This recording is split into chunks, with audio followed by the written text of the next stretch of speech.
লক্ষ লক্ষ টাকা ব্যয়ে তৈরি জলের ট্যাঙ্ক, পাইপ বসলেও গ্রামে পৌঁছয়নি পানীয় জল। ভোগান্তির শিকার আদিবাসী অধ্যুষিত গোটা গ্রাম। এই মুহূর্তে আমি রয়েছি বাঁকুড়া জেলার সোনামুখী ব্লকের দক্ষিণশোল গ্রামে। এই আদিবাসী গ্রামে, জঙ্গল লাগোয়া গ্রামের মানুষদের সবথেকে বড় সমস্যা রয়েছে পানীয় জলের সমস্যা।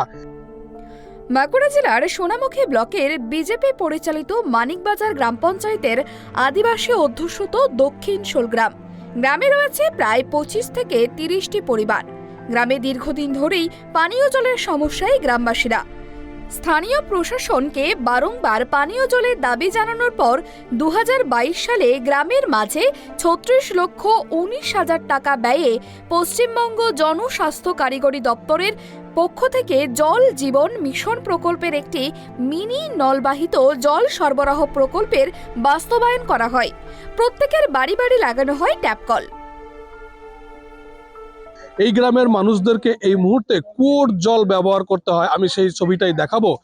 সেই কুয়ো, এই কুয়ো থেকেই কিন্তু এলাকার যারা সাধারণ মানুষ রয়েছেন তারা জল সংগ্রহ করেন এবং এই জল দিয়েই তারা রান্না বান্না করেন, জামা কাপড় কাচেন, ছেলে মেয়েদেরকে স্নান করান এবং সব রকম তাদের যে নিত্য প্রয়োজনীয় কাজ রয়েছে সেই কাজ তারা এই কুয়োর জল দিয়ে করেন। পাশাপাশি গ্রামে যে জলের সমস্যা রয়েছে প্রশাসন খুব ভালো করে জানে এই সমস্যার কথা এবং সে কারণেই গ্রামে একটি পানীয় জলের ট্যাঙ্ক তৈরি করা হয়েছে এবং তারপর এই যে গ্রামগুলি রয়েছে, গ্রামের যে বাড়িগুলি, প্রতি বাড়ি বাড়ি একটি করে ট্যাপ কল দেওয়া হয়েছে। এই দক্ষিণশোল গ্রামে 25 থেকে 30টি পরিবার রয়েছে, প্রত্যেকটা পরিবারকে ট্যাপ কল দেওয়া হয়েছে। কিন্তু তাদের যেটা অভিযোগ, 3 বছর পেরিয়ে গেলেও সেই সমস্যার সমাধান এখনো হয়নি। এই ট্যাঙ্ক এখনো চালু হয়নি এবং ট্যাপ কল থেকে এখনো জল পড়েনি। গ্রামবাসীদের অভিযোগ, এই প্রকল্প বাস্তবায়ন হওয়ার পর থেকেই এখনো পর্যন্ত ট্যাপ কল দিয়ে এক বিন্দুও জল পড়েনি।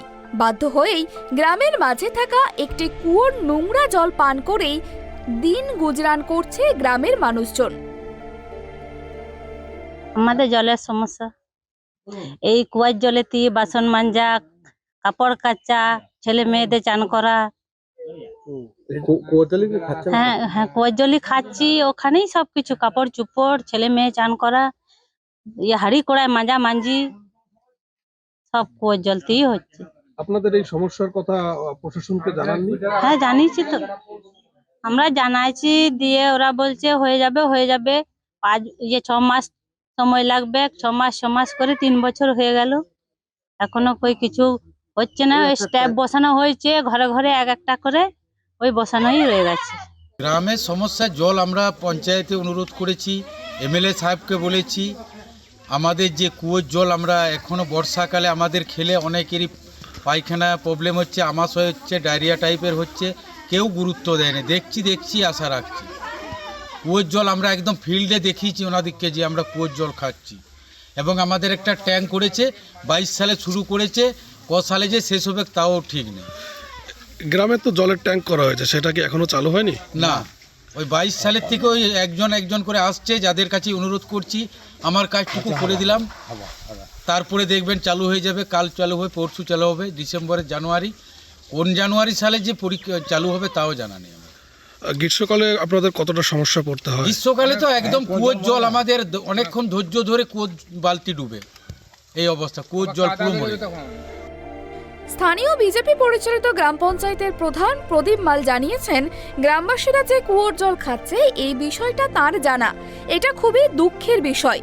তবে 2022 সালে রাজ্য সরকারের জনস্বাস্থ্য কারিগরি দপ্তরের প্রকল্প কেন বাস্তবায়ন হলো না, এই প্রকল্পের টাকা কোথায় গেল তার জবাবদিহি করতে হবে রাজ্য সরকারকে বলেই জানান তিনি। যে সংস্থা জলের ট্যাঙ্ক এবং পাইপলাইনের কাজ করছে তারা খুবই ধীর গতিতে কাজ করছে।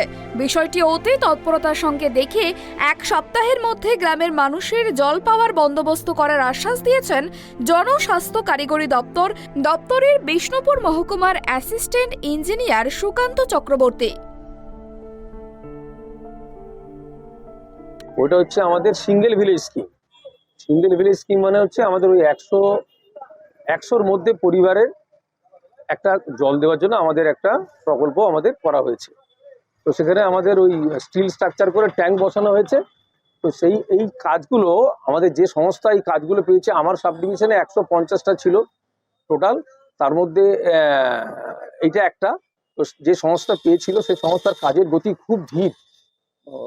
পাইপ লাইন তারা করতে করতে আবার চলে যাচ্ছে, তাদের লেবারের সংখ্যা কম, কাজের ইয়েটা খুব কম ছিল, গতি খুব কম ছিল। তো এখানেও তাই গতি খুব কম। তবে আমি খোঁজ নিয়েছি এবং আরো নেবো যাতে তাড়াতাড়ি করে। এই এজেন্সিকেও বলা হয়েছে, আমাদের ঊর্ধ্বতন কর্তৃপক্ষের সহায়তায় উনি ঊর্ধ্বতন কর্তৃপক্ষরা বারবার চিঠি করেছেন ওই এজেন্সিদের, তাদের বিরুদ্ধে ব্যবস্থাও নিয়েছেন এবং যাদের কাজগুলি তাড়াতাড়ি হয় তার জন্য তারা বারবার চিঠি করেছেন এবং ওনাদের আস্তে আস্তে কাজের প্রোগ্রেস হচ্ছে। ওনারাও করেছেন যে আমরা তাড়াতাড়ি করে কাজটা করে দেবো এবং আমিও দেখছি যে ওই গ্রামে যাতে তাড়াতাড়ি করে আমাদের কাজটি এই কয়েকদিনের মধ্যেই যাতে আমরা জল ফেলতে পারি, সেই হিসেবে আমিও ওনাদেরকে আমি রিকোয়েস্ট করব এবং ওনাদেরকে জানাবো।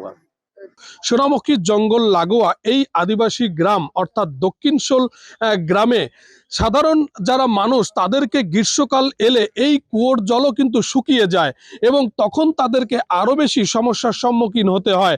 তাদের দাবি, গ্রামে যে পানীয় জল সরবরাহের জন্য ট্যাঙ্ক তৈরি করা হয়েছে, দ্রুত এই ট্যাঙ্ক চালু করা হোক, যাতে করে তাদেরকে আগামী দিনে আর কোনো সমস্যার সম্মুখীন হতে না হয়। এখন কবে তাদের এই সমস্যা মিটবে, কবে তারা স্বচ্ছ পানীয় জল পাবে, সেদিকেই তাকিয়ে রয়েছে এই দক্ষিণশোল গ্রামের আদিবাসী মানুষজনেরা। বাঁকুড়ার সোনামুখী থেকে সঞ্জীব মল্লিক, ট্রাইব টিভি বাংলা।